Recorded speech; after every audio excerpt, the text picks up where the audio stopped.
letting go of what went wrong. It's never easy facing the demons of yesterday. They're always with you, fighting the portents of empathy. Hey, I'm finding my way back to the place, remembering that I belong. Learn to trust my heart, my mind, letting go of where we're on. Michael Pedicin contacted me a few months ago and asked me if I would be interested in donating my time. I said, okay, well, what's the cause? And when he mentioned that it was for anti-trafficking of humans, mostly women and children, and I said, of course. And I purposely don't watch the news, 60 Minutes. All of those programs are so upsetting to my spirit. I think to everyone's. I think it's important to know what's going on. I think it's more important to do something positive to make a difference, and that's why I'm here, because it's inconceivable to most of us that live in the United States that this goes on. It goes on here, it goes on all over the world. So asking me to come and do what I love to help them out, I'm here. I'm happy to be here.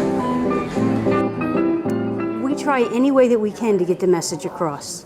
So this is one way to do it. Another way, we do workshops. We go out to the schools and talk to the kids.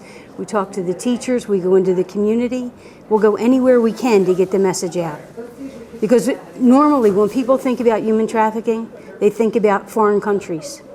We're talking about our kids born and raised in New Jersey that are being sold as into the sex trade. So we get the word out any way that we can. Well, Tina Minnis came to see me one day and she told me about this organization. And I had no idea that human trafficking was such a serious issue in Atlantic County and/or Atlantic City. When she told me how serious it was and how prevalent it is here, I said, whatever you need us to do. And she actually came to me and the Summers Point Jazz Society. So I said, whatever you need us to do, we'll be happy to do as a society, and I'll be happy to play for your affair, benefit, whatever. And I'm sure some of the other guys that I work with and play with will be more than happy to do it. And then I said to Tina, the other person I would really like to be involved with in this is Gina Roché. And I said, I'm sure Gina will do it as well, because I know what Gina's about and how she thinks and feels. So I called Gina, and before I even got, I think, the full question out, she said, I'm in. So we're here to help stop this terrible thing that goes on in our world.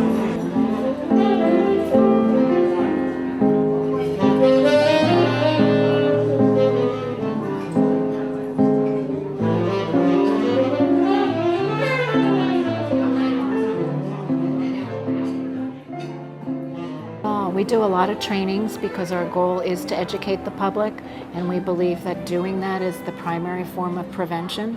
If people can know what they're looking at and then either call appropriately to law enforcement or a hotline number which is available throughout the country, then we can potentially save some of these victims. But no, people don't know.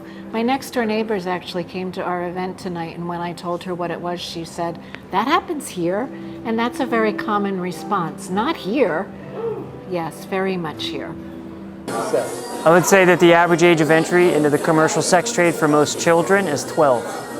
And I would say that it's our responsibility as people, not as anything else, not because we think someone in the sky is keeping score, but as people, it's our job to get involved and to put an end to this now.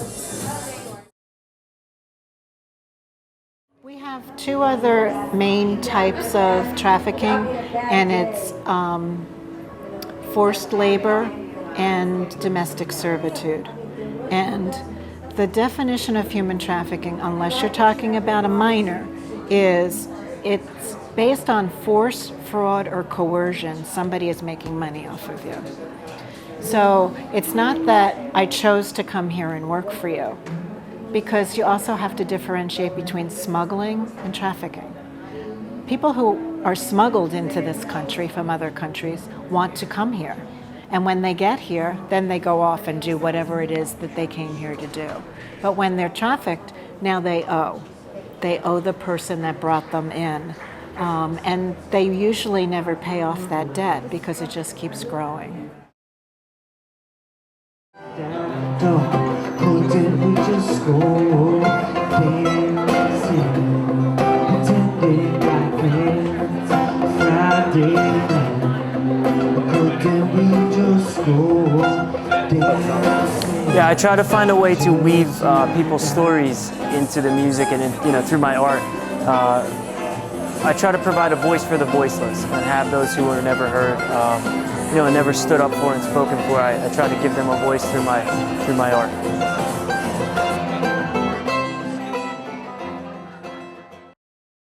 We spoke to a group of United Methodist women a few weeks ago, and they invited us. It's a topic that they want to know more about, but yet it was so hard for them at their covered dinner and we took it light, and we kept apologizing and saying, we know this is hard, but you have to hear it, because once you hear it, then if you can pass it on. And education, in my opinion, is, again, one of the best modes of prevention. I hope to have children one day, and I see the beauty in the next generation, and I want to provide for them a world that they can be born into that's safe, and a world that they can be born into where they won't be exploited or they won't be under the rule of someone's money-making scheme and have their very body and soul sold out from under them, and their humanity taken from them. It couldn't be more personal. We need help. We need all the help we can get, because, as I said, our kids are being sold. Slavery has not been legal anywhere in the world, but right now it's the leading business in the world, second only to arms trafficking. So we need help. We need financial help. We need support for people to join us. That's what I would say. Come help. Any way that you can, come help. Help protect our kids.